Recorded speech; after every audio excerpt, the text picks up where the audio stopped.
Shalom saudaraku, puji Tuhan hari ini kita bisa kembali bersama-sama memuji Tuhan. Mari kita berdoa. Bapa di surga, terima kasih. Hari ini Tuhan, kami mau bersuka cita, kami mau datang ke hadapan Tuhan, membawa korban syukur kami, pujian kami Tuhan.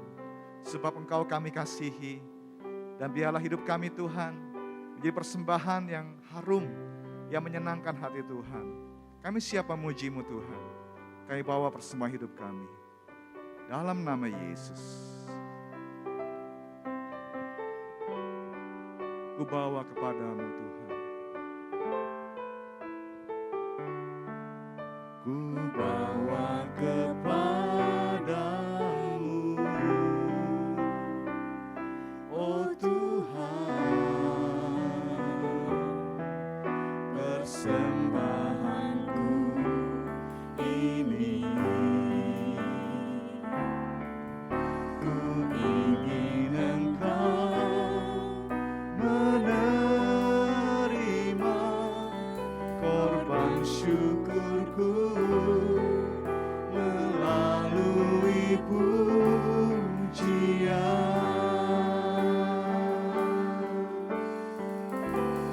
Takkan pernah ku bawa selain yang terbaik, yang harum dan sejati di hadapan tatamu. Yesusku, terimalah korban syukurku ini yang mengalir di hatiku sebagai penyembahanku.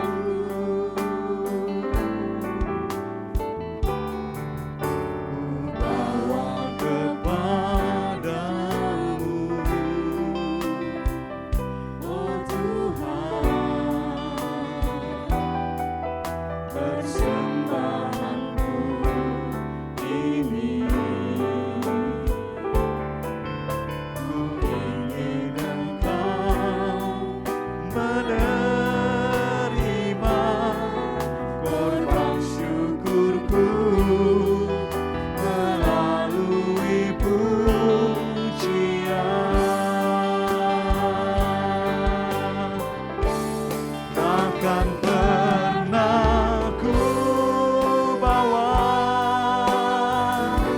selain yang terbaik, yang harum dan sejati di hadapan tatamu. Yesusku, terimalah korban syukurku ini yang mengalir di hatiku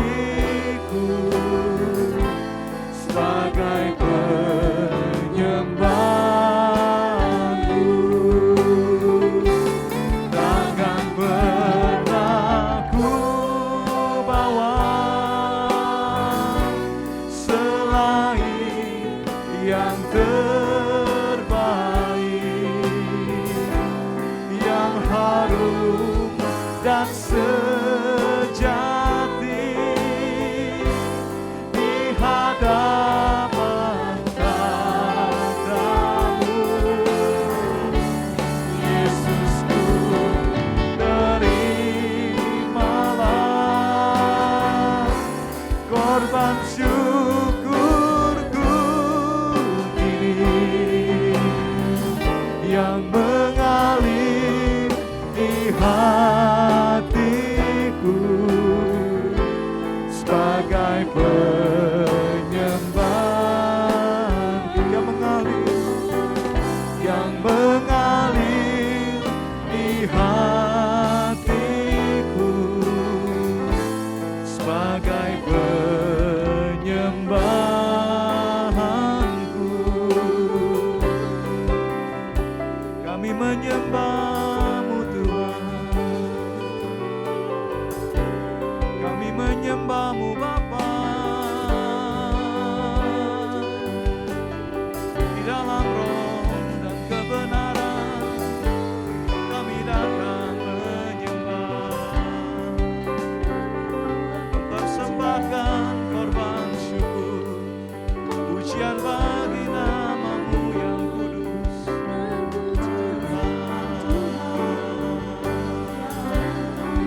Tuhan, ku mau menyenangkan-Mu.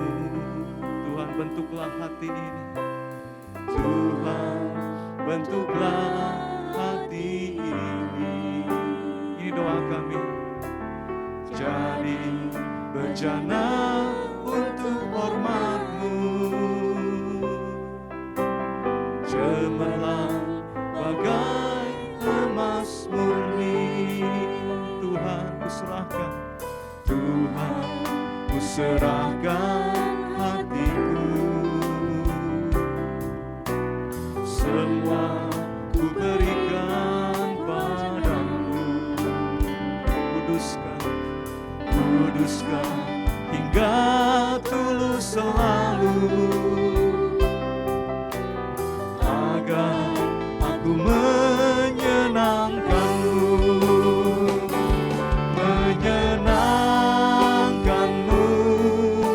senangkan-Mu. Hanya itu kerinduanku.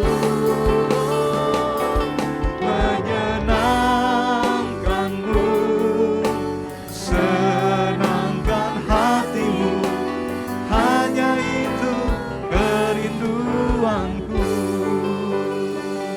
Tuhan, ku mau menyenangkan-Mu. Tuhan, ku mau menyenangkan-Mu. Tuhan, bentuklah hati ini.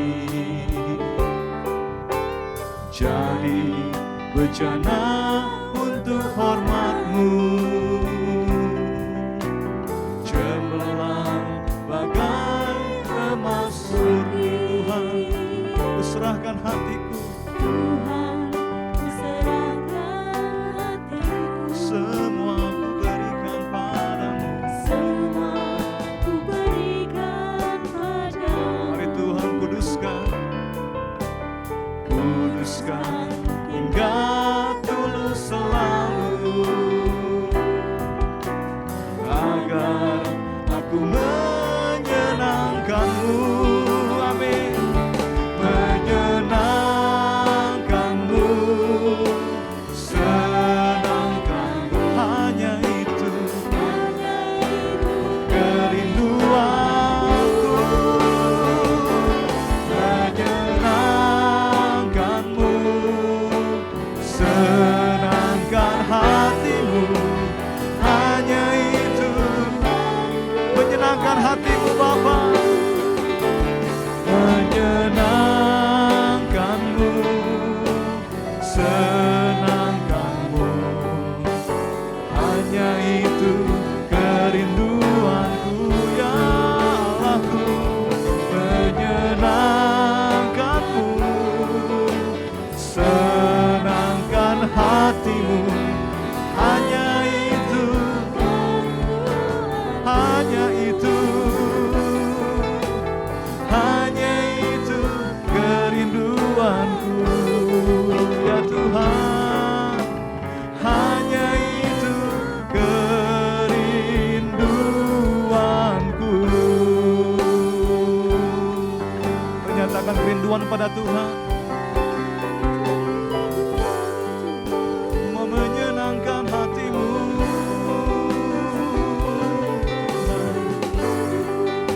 Ya, hidupku menjadi kesukaan bagimu.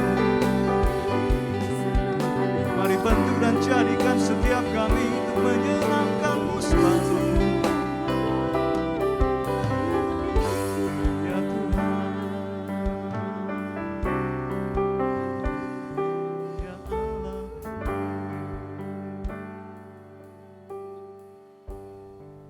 Bapa, kami sungguh bersyukur untuk pagi hari ini. Kami datang di hadirat-Mu dengan pujian dan penyembahan kami. Kiranya Tuhan berkenan, Tuhan juga hadir ketika 2-3 orang berkumpul dalam nama-Mu. Kami percaya Engkau hadir dalam setiap keluarga, seluruh jemaat-Mu Tuhan. Engkau yang melawat, Engkau yang mengurapi, Engkau yang memberkati kami semua. Menolong setiap pergumulan kami, bahkan Tuhan memberikan kesembuhan, kelepasan, kekuatan, kemenangan, damai, sejahtera, sukacita dari-Mu Tuhan. Terima kasih Bapa, kami siap menerima kebenaran firman-Mu. Di dalam nama Tuhan Yesus Kristus kami berdoa dan bersyukur. Haleluya. Sama-sama kita katakan amin. Shalom Bapak Ibu yang kasih Tuhan. Saya senang sekali menjumpai Bapak Ibu kembali pada kesempatan ini. Doa saya Bapak Ibu senantiasa dalam keadaan sehat tanpa kekurangan satu apapun, bahkan boleh senantiasa penuh dengan sukacita dan semangat yang baru. Ya, pagi hari ini saya akan menyampaikan khotbah dalam urutan judul khotbah HEART, yaitu Humility, Enthusiasm, Ability and Attitude, Responsibility and Truthfulness. Dan hari ini kita akan belajar tentang Ability and Attitude. Saya ajak kita semua membuka firman Tuhan dari Daniel 1 ayat yang ke-20 dan kita boleh baca bersama-sama. Mari, 1, 2, 3. Dalam tiap-tiap hal yang memerlukan kebijaksanaan dan pengertian yang ditanyakan raja kepada mereka, didapatinya bahwa mereka 10 kali lebih cerdas daripada semua orang berilmu dan semua ahli jampi di seluruh kerajaannya. Kita baca juga Daniel 1 ayat yang ke-8. Yuk sama-sama, 1, 2, 3. Daniel berketetapan untuk tidak menajiskan dirinya dengan santapan raja dan dengan anggur yang biasa diminum raja. Dimintanyalah kepada pemimpin pegawai istana itu supaya ia tidak usah menajiskan dirinya. Dua ayat ini menjelaskan bagaimana posisi Daniel dan Misael, Hananya, dan Azaria. Bagaimana sikap mereka, dan mereka adalah orang-orang yang terpilih. Sebagaimana kita tahu, Nebukadnezar mengepung Yerusalem pada masa kerajaan Yoyakim, ya, sehingga Yehuda dibawa dalam pembuangan, dan orang-orang Yehuda yang memiliki potensi ini dipilihlah oleh Nebukadnezar beberapa orang yang hebat, beberapa orang yang dikatakan orang muda yang tidak ada cela, yang berperawakan baik, memahami berbagai-bagai hikmat, berpengetahuan banyak, mempunyai pengertian tentang ilmu, orang-orang yang cakap untuk bekerja dalam istana raja, supaya mereka dibawa ke Babel, lalu dicuci otaknya, dalam tanda petik ya, dan mereka diajarkan tulisan Kasdim, mereka diajarkan bahasa, budaya Kasdim, dan sebagainya. Ya, dan raja menyiapkan juga makanan bagi mereka, pelabur, yang biasa dimakan oleh raja sendiri, untuk diberikan kepada orang-orang pilihannya itu. Dan orang-orang pilihannya itu akan dididik selama 3 tahun. Kalau mereka lulus nanti, mereka akan dipakai untuk melayani dalam istana raja. Ya, orang-orang tersebut adalah yang tadi saya sampaikan, Daniel, Hananya, Misael, dan Azaria. Ya, dan pegawai istana itu memberi nama lain, nama Kasdim kepada semuanya. Daniel dinamai Beltsasar, Hananya dinamai Sadra, Misael dinamai Mesak, dan Azaria dinamainya Abednego. Mereka dibawa, dididik sedemikian rupa, diajar sedemikian rupa, diberikan identitas baru, namanya diganti dengan nama Kasdim. Ya, keempat orang ini menerima semua itu. Namun satu hal, ayat yang tadi kita baca, mereka berketetapan untuk tidak menajiskan diri dengan makanan raja. Bicara tentang pelabur atau ransum yang mereka makan, mereka tidak mau. Karena apa? Karena kita tahu di dalam kerajaan Babel begitu banyak dewa-dewa berhala yang disembah, dan makanan ini sudah dipersembahkan dan mereka menolak. Ya, Daniel, Hananya, Misael, dan Azaria menolak. Mereka tidak mau melakukan hal yang keji di mata Tuhan. Mereka memilih untuk tetap mentaati Tuhan, apapun yang terjadi. Dan saudara dikasih Tuhan, kita lihat di sini bagaimana mereka bisa mendapatkan satu posisi atau Tuhan berkenan kepada mereka sehingga mereka memiliki kepandaian 10 kali lebih cerdas daripada orang berilmu dan ahli jampi pada saat itu. Ya, saya mau mengajak kita semua untuk kita juga sama mengembangkan kemampuan kita. Hari-hari ini, saudara, begitu banyak tantangan bagi kita. Tidak cukup hanya dengan sekolah, tidak cukup hanya dengan belajar, tetapi belajar yang seperti apa yang harus kita hidupi. Saya mau ajak kita semua, bagaimana kita mengembangkan ability atau kemampuan kita. Ya, Benjamin Bloom, seorang psikolog bidang pendidikan yang meneliti dan mengembangkan mengenai kemampuan berpikir seseorang dalam suatu proses pembelajaran pada tahun 1956 bersama dengan kawan-kawannya, ya, mereka mencetuskan konsep tentang kognitif, afektif, dan psikomotorik yang dikenal juga dengan taksonomi Bloom. Ya, apa yang dimaksud kognitif? Dalam bahasa Latinnya cognitio, ya, itu artinya pengenalan. Kalau sederhananya saya mau sampaikan, adalah pengetahuan atau ilmu pengetahuan yang kita cari, yang kita upayakan untuk bisa memahaminya, mengerti. Dengan pikiran kita, dengan otak kita, dengan kemampuan berpikir kita belajar dari tidak tahu menjadi tahu. Ya, kita isi pengetahuan kita tambahkan hari lepas hari pengetahuan yang tidak pernah atau belum pernah sebelumnya kita tahu, kita pelajari. Setelah kita pelajari, jangan sampai di situ cuma asal tahu, tetapi kita pahami lebih dalam lagi. Setelah kita pahami, kita juga terapkan hal-hal yang baik tentunya dalam kehidupan kita. Kita juga menganalisa segala sesuatu ya berkenaan dengan ilmu tersebut, lalu mensintesiskannya, menggabungkannya dengan ilmu-ilmu lain sehingga kita boleh menjadi lebih lagi berpengalaman, lebih lagi memiliki pengetahuan. Inilah yang menambahkan apa yang menjadi pengetahuan Daniel, Sadrak, Mesak, Abednego ini 10 kali lebih cerdas daripada yang lain. Ya, tentu di akhirnya tentu perlu evaluasi. Kita mengevaluasi seluruh yang kita pelajari. Yang benar kita ambil, yang tidak benar tentu kita buang. Saudara, saya mau gambarkan kepada firman Tuhan juga. Firman Tuhan itu harus kita pelajari sedemikian rupa. Kita kenali dengan baik, kita pahami dengan baik, tapi tidak cukup dengan mengetahui, mempelajari, memahami. Kita juga perlu mengaplikasikannya dalam hidup kita. Kita terapkan sungguh-sungguh. Kita telaah, kita analisis, kita sintesiskan ketika kita mengalami masalah. Apa firman Tuhan berkata dalam hidup kita? Tentu kita juga harus mengevaluasi apakah kita terus berbuah di dalam firman Allah. Kita juga boleh menghasilkan buah-buah pertobatan, buah-buah kebenaran dalam hidup kita. Itu metode pembelajaran yang pertama, yaitu kognitif. Kita belajar untuk mengetahui, memiliki ilmu pengetahuan. Ya. Yang kedua, afektif. Afektif ini berkenaan dengan emosi, mencakup penerimaan, respon, penilaian, pengelolaan, dan akhirnya pembentukan karakter. Kita harus bisa menerima satu fakta kebenaran, bukan cuma dengan pikiran kita, yaitu kognitif, tapi dengan perasaan kita, emosi kita. Lalu kita mulai responi, kalau memang ini baik, kita terima dengan baik, ya. Lalu kita juga menilai, kalau memang ini juga tidak baik dalam hidup kita, tentu kita juga tolak ya, kita saring baik-baik. Lalu demikian juga pengelolaannya, bagaimana? Apakah perasaan kita bisa kita kelola? Sama seperti firman Allah, kita dengar firman Allah bahwa hati yang gembira adalah obat yang manjur. Bagaimana? Ketika kita sakit, kita kelola di dalam hati kita bahwa ketika kita mengalami sakit, kita harus tetap bersuka cita dalam Tuhan. Karena ketika kita bersuka cita, justru kita mengalami kesembuhan dari Tuhan. Kita meresponi firman Tuhan, karena orang benar hidup oleh percayanya. Saya percaya, dan hal ini akan membuat kita semua pada akhirnya akan membentuk karakter, akan membentuk lifestyle, gaya hidup yang terus menerus. Karena kita memahami, bukan cuma secara kognitif, tetapi secara afektif, kita pahami di dalam hidup kita. Yang ketiga, metode belajar yang berikutnya adalah psikomotorik, berkaitan dengan gerakan dan koordinasi fisik kita. Adaptasi gerakan sampai menciptakan gerakan yang baru. Dengan sederhananya saya mau sampaikan, ya sama seperti bayi yang belajar berjalan, belajar berlari, atau mungkin belajar makan. Ketika masih bayi sekali, mereka belajar mungkin mengambil makanan, memasukkannya ke mulut.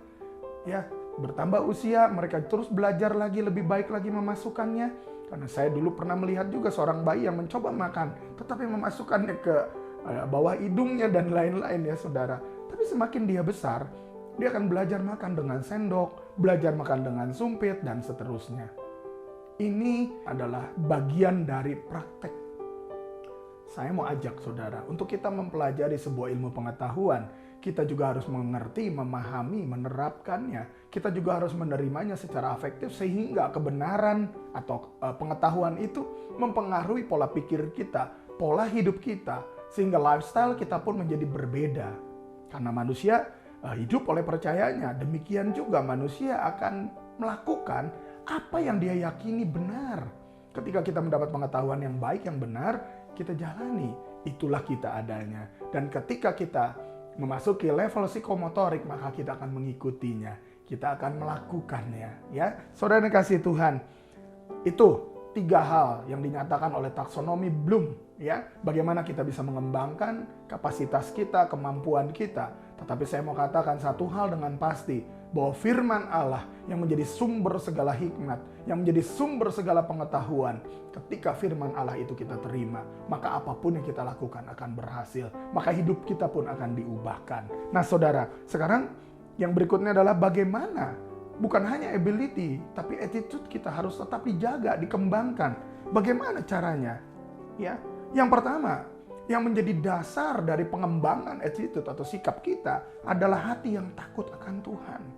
Di dalam Amsal 8 ayat 13, saya ajak kita baca bersama-sama. Takut akan Tuhan ialah membenci kejahatan. Aku benci kepada kesombongan, kecongkakan, tingkah laku yang jahat, dan mulut penuh tipu muslihat. Takut akan Tuhan yang menjadi kunci ketika kita mau melakukan sikap apapun, perbuatan apapun. Kalau kita takut akan Tuhan, maka kita akan berhati-hati, maka kita akan berjaga-jaga, maka kita akan menghindari untuk melakukan hal-hal yang tidak berkenan karena kita takut akan Tuhan. Nomor satu, kita harus pegang baik-baik. Untuk menjaga sikap kita tetap baik, kita harus takut akan Tuhan. Yang kedua, untuk menjaga sikap atau attitude kita tetap baik, tetap benar, bahkan kita mengembangkannya untuk semakin baik lagi adalah mengandalkan hikmat Tuhan. Daniel, Sadrak, Mesa, Abednego, mereka bukan hanya pandai, mereka bukan hanya memiliki kecerdasan 10 kali lipat, tetapi mereka berhikmat. Ketika mereka menolak makanan raja, mereka tidak secara konfrontatif atau berkata, pokoknya saya tidak mau makan pelabur raja. Pokoknya gitu, tidak pakai seperti itu. Tetapi mereka menawarkan kepada kepala pengurus istana. Mereka menawarkan, buatlah sebuah percobaan kepada kami selama 10 hari. Berikan kepada kami makanan, sayuran, dan minuman, dan air untuk diminum katanya. Ya, dan cobalah selama 10 hari, nanti kau lihat bagaimana kondisi kami dan kau bandingkan dengan pemuda-pemuda lain yang memakan makanan raja. Dan setelah itu silahkan ambil sikap, nilai sendiri dan perlakukan apa yang kau pandang baik. Lebih kurang begitu. Ya. Dan akhirnya memang mereka kedapatan bahwa setelah mereka 10 hari makan sayuran dan minum air saja, mereka kedapatan lebih sehat dan gemuk. Nah ini dia saudara, sehingga kepala pegawai istana itu tidak takut, tidak kena hukuman karena tadinya ia takut kena hukuman. Kalau Daniel, Sadrak, Mesa, Abednego menjadi lebih kurus, menjadi sakit, tidak sehat dan sebagainya. Ya, itu yang pertama. Jadi Daniel memiliki hikmat yang dari Tuhan, bukan secara konfrontatif saja, tetapi Daniel menawarkan jalan keluar. Dan saya percaya itu juga berasal dari Tuhan. Ya, saudara, demikian pula selanjutnya kita tahu Daniel dikenal sebagai orang yang berpengetahuan dan berhikmat tinggi. Dia sanggup menguraikan mimpi raja. Ya, Belsyazar, anak Nebukadnezar. Mungkin saudara ingat ya, Mene Tekel Ufarsin waktu itu diterjemahkan ya, dipaparkan oleh Daniel. Di dalam Daniel 5 ayat 11 dan 12 dikatakan apa? Kita baca bersama. Sebab dalam kerajaan Tuanku ada seorang yang penuh dengan roh para dewa yang kudus. Dalam zaman ayah Tuanku ada terdapat pada orang itu kecerahan, akal budi dan hikmat yang seperti hikmat para dewa. Ia telah diangkat oleh Raja Nebukadnezar, ayah Tuanku, menjadi kepala orang-orang berilmu, para ahli jampi, para kasdim, dan para ahli nujum. Karena pada orang itu terdapat roh yang luar biasa, dan pengetahuan dan akal budi, sehingga dapat menerangkan mimpi, menyingkapkan hal-hal yang tersembunyi dan menguraikan kekusutan, yakni pada Daniel, yang dinamai Belsyazar oleh raja. Baiklah, sekarang Daniel dipanggil dan ia akan memberitahukan maknanya. Daniel dikenal sebagai orang yang memiliki hikmat, memiliki pengetahuan, dapat menguraikan kekusutan. Bahkan dikatakan oleh para orang pandai waktu itu bahwa Daniel memiliki roh yang luar biasa. Roh dewa-dewa katanya yang luar biasa. Ya saudara dikasih Tuhan, kita tahu kan sesungguhnya roh Allah lah yang menyertai Daniel. Roh Allah lah yang berkuasa atas Daniel. Sehingga Daniel memiliki hikmat. Karena hikmatnya bukan hanya berasal dari pengetahuan, tetapi berasal dari Tuhan sendiri. Ya, oleh karenanya kita pun demikian. Dalam Amsal 3 ayat yang kelima dikatakan, percayalah kepada Tuhan dengan segenap hatimu dan janganlah bersandar kepada pengertianmu sendiri. Jangan kita merasa pandai, jangan kita merasa bahwa kita yang paling benar, kita yang paling berhikmat. Jangan. Andalkanlah Tuhan, percayalah kepada Tuhan dengan segenap hati. Justru ketika kita percaya kepada Tuhan, ada banyak hal yang kita tidak tahu akan Tuhan singkapkan. Ya, Amsal 3 ayat 7 berkata apa? Janganlah engkau menganggap dirimu sendiri bijak, takutlah akan Tuhan dan jauhilah kejahatan. Di era disrupsi ini saudara, orang di mana-mana mengalami perubahan, teknologi mengalami perubahan, bahkan dunia maya pun mengalami perubahan yang luar biasa. Ya, janganlah kita kurang hikmat. Biarlah kita terus berdoa dan mengandalkan Tuhan, karena Tuhanlah sumber hikmat. Takut akan Allah adalah sumber pengetahuan, sumber hikmat, dan biarlah Tuhan yang terus menuntun kita. Jangan kita menjadi orang yang sok tahu, ya, bicara sembarangan, akhirnya terkena undang-undang ITE, ya. Dan andai tidak kena hukuman sekalipun, kita akan melukai perasaan orang. Dan kita tahu ketika perasaan seseorang dilukai kan kita tidak bisa batalkan, kita tidak bisa tarik. Mungkin kita bisa minta maaf, mungkin orangnya bisa memaafkan, tapi belum tentu dia bisa melupakan, ya. Janganlah menjadi orang Kristen yang menjadi batu sandungan karena so tahu, terlalu banyak bicara. Mungkin kita pikir kita hebat, ya, tetapi kita cuma mengandalkan otak kita, tidak mengandalkan hikmat Tuhan. Yang ketiga, saudara, yang terakhir, bagaimana untuk kita tetap menjaga attitude kita baik? Kita harus melakukan segala sesuatu seperti untuk Tuhan, bukan untuk manusia. Ayatnya dalam Kolose 3 ayat 23 kita baca bersama-sama. Apapun juga yang kamu perbuat, perbuatlah dengan segenap hatimu seperti untuk Tuhan dan bukan untuk manusia. Kalau kita mau terus menjaga hidup kita, menjaga semua perkataan, perbuatan, sikap kita, dan semua kehidupan kita, dan kita mau persembahkan untuk Tuhan dan bukan untuk manusia, saya sangat percaya kita bisa menjaga kemampuan kita akan terus bertambah, dan attitude kita, sikap kita tetap terjaga. Karakter Kristus boleh terus terbentuk. Sebagaimana kita ketahui juga kisahnya ketika Sadrak, Mesak, Abednego tidak mau menyembah patung emas buatan raja, dan mereka akhirnya ditangkap, mereka diikat, lalu dapur api dipanaskan 7 kali lipat, mereka bertiga diangkat, dimasukkan ke dalam dapur api, bahkan yang mengangkatnya pun terbakar dan mati. Tetapi apa yang terjadi dalam Daniel 3 ayat 17-18 kita baca boleh bersama-sama. Jika Allah kami yang kami puja sanggup melepaskan kami, maka ia akan melepaskan kami dari perapian yang menyala-nyala itu dan dari dalam tanganmu ya Raja. Tetapi seandainya tidak, hendaklah tuanku mengetahui ya Raja, bahwa kami tidak akan memuja dewa tuanku dan tidak akan menyembah patung emas yang tuanku dirikan itu. Sadrak, Mesak, Abednego, dia menjaga sikapnya, dia menjaga value-nya, dia menjaga hidupnya, dirinya dengan tidak mau menyembah patung. Karena apa? Karena dia mau hidupnya dan apa yang dia lakukan adalah untuk Tuhan. Bahkan dia menyatakan, seandainya Tuhan sanggup menolong pun, dia percaya Tuhan pasti sanggup ya. Tapi kalau Tuhan tidak tolong sekalipun, dia tidak akan menyembah. Dia tetap tidak akan menyembah. Demikian juga dengan Daniel. Bagaimana gua singa? Dia harus masuk ke dalam gua singa. Dan singa pun tidak menerkam atau tidak memakannya. Dalam Daniel 6 ayat 22 dikatakan, Allahku telah mengutus malaikatnya untuk mengatupkan mulut singa-singa itu sehingga mereka tidak mengapa-apakan aku. Karena ternyata aku tidak bersalah di hadapannya, tetapi juga terhadap tuanku ya Raja, aku tidak melakukan kejahatan.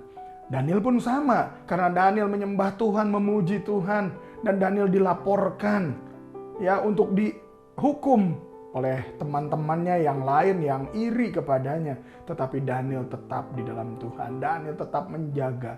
Seandainya dia harus mati pun dia akan tetap bertahan. Nah saudara yang dikasihi Tuhan, satu kata yang mungkin kita ingat, integritas. Kita harus punya integritas. Ya, baik Bapak Ibu yang dikasihi Tuhan, pagi hari ini kita belajar. Jadi kita harus terus mengembangkan kemampuan kita. Kapasitas kita harus tambah, ya. Belajar dengan secara kognitif, secara ilmu pengetahuan. Kita belajar, kita baca, kita renungkan, kita pahami, kita lakukan, aplikasikan dalam hidup kita. Analisis, sintesis, dan evaluasi. Terus segala sesuatu yang mengembangkan semua kapasitas diri. Tentunya di area-area yang lemah itu akan lebih prioritas kita kembangkan sehingga kita boleh semakin lebih baik lagi. Khususnya dalam hal pengetahuan, pengenalan yang benar akan firman Allah, kita bisa melakukan lebih lagi kalau kita memahami lebih lagi. Belajarlah juga secara afektif, miliki pikiran dan perasaan yang selaras dengan firman Allah. Kalau firman Tuhan terus kita baca, maka hidup kita akan terus semakin diubahkan. Karakter Kristus akan semakin nampak. Lifestyle kita pun akan berubah menjadi gaya hidup kerajaan Allah. Kita juga belajar secara psikomotorik. Kita melakukannya dalam seluruh hidup kita. Lakukan segala perbuatan baik yang Tuhan perintahkan. Demikian juga kita harus tetap menjaga attitude kita. Menjaga sikap kita sebagaimana Sadrah, Mesakh, Abednego. Walaupun memiliki kepandaian 10 kali lipat daripada ahli, jampi dan sebagainya. Tapi mereka tetap menjaga sikap. Tidak menajiskan diri dengan makanan raja. Mereka tidak mau menyembah berhala. Mereka mau tetap taat kepada Tuhan. Ya, 3 hal yang kita bisa lakukan untuk menjaga attitude kita. Yang pertama, harus takut akan Allah. Milikilah takut akan Tuhan. Yang kedua, harus terus mengandalkan Tuhan. Mengandalkan hikmat Tuhan. Jangan merasa diri paling pintar, bijak, paling hebat. Jangan sampai kita high intelligence, low wisdom. Kita ngomong di mana-mana karena merasa diri hebat. Tapi ternyata kita kurang hikmat. Kita harus berhati-hati, saudara. Ya, yang ketiga, yang terakhir adalah kita lakukan segala sesuatu seperti untuk Tuhan dan bukan untuk manusia. Maka hidup kita akan semakin memuliakan Tuhan. Mari kita tingkatkan terus ability dan attitude kita. Biar hidup kita semakin produktif, semakin berkapasitas, semakin memuliakan Tuhan. Mari kita satu di dalam doa. Bapa, terima kasih, bersyukur untuk firman-Mu pada pagi hari ini. Kami percaya Tuhan bahwa Engkau yang akan terus berjalan menuntun setiap kami Tuhan. Kau akan memberikan hikmat pengetahuan. Kau yang akan memberikan Tuhan segala sesuatu yang kami perlukan di dalam kehidupan ini. Supaya kami boleh mengembangkan area-area di dalam hidup kami yang mungkin lemah. Sehingga kami boleh semakin meningkat. Kami boleh semakin naik kapasitas Tuhan. Sebagaimana orang yang diberikan 1, 2, dan 5 talenta. Mereka dipercayakan dengan berbeda sesuai kapasitas, kesanggupan mereka. Demikian juga kami Tuhan, tambahkan kapasitas kami. Ajar kami Tuhan untuk boleh belajar dengan benar, untuk boleh mempraktekkan kebenaran firman-Mu. Bahkan seluruh kebenaran yang kami percayai, kami boleh hidupi dan semuanya adalah untuk Tuhan. Ajar kami Tuhan untuk terus menjaga attitude kami. Karena kami tahu Tuhan, walaupun mungkin kami pandai, cerdas, sebagaimana hebat sekalipun, kalau kami tidak menjaga attitude kami, maka kami tidak bisa dipakai oleh Tuhan. Kami tidak akan memuliakan Tuhan. Biar pada pagi hari ini Tuhan, setiap kami boleh diubahkan. Kami boleh semakin lagi semangat mengembangkan diri. Namun kami juga tidak melupakan bagaimana kami takut akan Allah. Bagaimana kami juga terus membangun diri di dalam karakter Kristus. Dalam seluruh kehidupan yang memuliakan Tuhan. Kami hidup dalam ketaatan kepada Tuhan. Sehingga pada akhirnya sungguh hidup kami boleh berkenan. Hidup kami memuliakan Tuhan. Hamba-Mu selesai berbicara. Meteraikan firman-Mu dalam hati kami semua. Di dalam nama Tuhan Yesus. Haleluya. Amin. Bapak Ibu yang dikasihi Tuhan. Mari saya ajak kita semua mempersiapkan hati. Dan mempersiapkan diri untuk menerima perjamuan kudus. Kita boleh bersama-sama memperingati pengorbanan Kristus bagi kita semua. Karena Yesus sudah mati di kayu salib menebus kita dengan tubuh dan darahnya sendiri. Saya ajak Bapak Ibu untuk mengambil roti dan minuman, anggur, boleh teh, boleh apapun, sirup mungkin. Kita boleh sama-sama menerima perjamuan kudus. Sebelumnya saya ajak kita bersatu hati, kita berdoa. Bapa, kami bersyukur untuk firman-Mu. Kami juga bersyukur kalau sebentar kami diberikan kehormatan oleh Tuhan. Di mana Tuhan menjamu kami melalui perjamuan kudus ini. Melalui roti dan anggur yang sudah kami persiapkan. Kami percaya kami akan menerima berkat anugerah dari Tuhan. Sebelum kami makan roti dan minum anggur ini Tuhan. Kiranya Tuhan ampuni segala dosa kesalahan pelanggaran kami. baik dengan pikiran, perasaan, perkataan, dan perbuatan. Sucikan kami Tuhan, supaya kami sungguh layak menerima tubuh dan darah Kristus, supaya kami boleh sungguh dipersekutukan dengan Tuhan dan satu dengan yang lain. Terima kasih Bapa, kami siap menerima perjamuan ini di dalam nama Tuhan Yesus. Mari saya ajak kita semua mengangkat roti dengan tangan kita dengan penuh hormat di hadapan Tuhan, dan kita sama-sama mendengarkan firman Allah. Sebab apa yang telah kuteruskan kepadamu telah aku terima dari Tuhan, yaitu bahwa Tuhan Yesus pada malam waktu ia diserahkan mengambil roti, dan sesudah itu ia mengucap syukur atasnya. Ia memecah-mecahkannya dan berkata, "Inilah tubuhku yang diserahkan bagi kamu. Perbuatlah ini menjadi peringatan akan aku." Saudara yang kekasih, bukankah roti yang kita pecah-pecahkan adalah persekutuan dengan tubuh Kristus? Mari kita makan roti ini dengan sungguh mengakui tubuh Kristus, mengakui pengorbanannya di kayu salib di dalam nama Yesus. Mari Bapak Ibu, dengan hormat juga kita angkat anggur atau minuman yang sudah kita siapkan ini, dan bersama-sama kita mendengar firman Tuhan.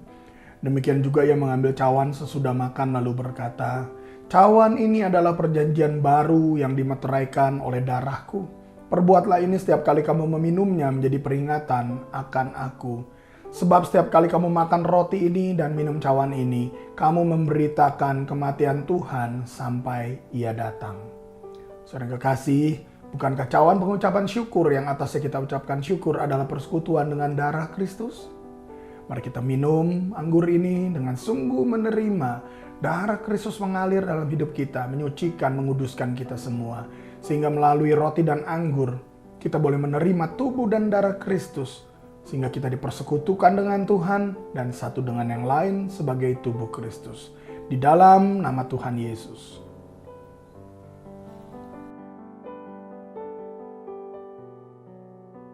Haleluya, terima kasih Tuhan. Kami bersyukur untuk perjamuan kudus yang boleh kami terima. Terima kasih Tuhan untuk tubuh dan darah-Mu yang sudah Engkau berikan buat kami. Sehingga kami yang berdosa, Tuhan ampuni. Walaupun merah seperti kirmisi kain kesumba, Tuhan buat putih seperti salju dan bulu domba.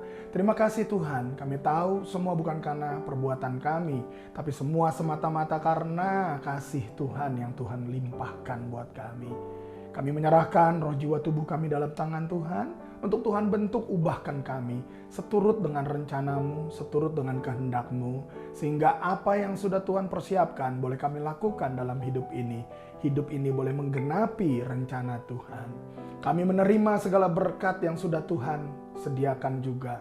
Yang lemah dikuatkan, yang terikat dilepaskan, yang berbeban berat diberikan kelegaan, yang sakit oleh bilur-bilur-Mu kami disembuhkan. Bahkan yang mengalami kesusahan hari-hari ini Tuhan yang menghiburkan. Pertolongan berasal dari Tuhan saja, sehingga kemenangan demi kemenangan kami terima. Iman kami boleh semakin naik, kami semakin percaya dan teguh di dalam Tuhan. Jadikan kami saksi-Mu Tuhan. Kemana kami pergi, kami boleh menjadi saksi-Mu yang memberitakan kabar baik keselamatan yang Tuhan sudah berikan. Terima kasih Bapa. Terima kasih Tuhan Yesus untuk perjamuan kudus ini. Kami menyerahkan semuanya bagi hormat kemuliaan Tuhan. Kami bersatu hati juga Tuhan berdoa bagi gereja-Mu. Kami berdoa Tuhan, kiranya Tuhan menyertai setiap anak-anak-Mu, seluruh jemaat-Mu tanpa kecuali, dari yang paling muda, bayi dalam kandungan sampai opa-oma.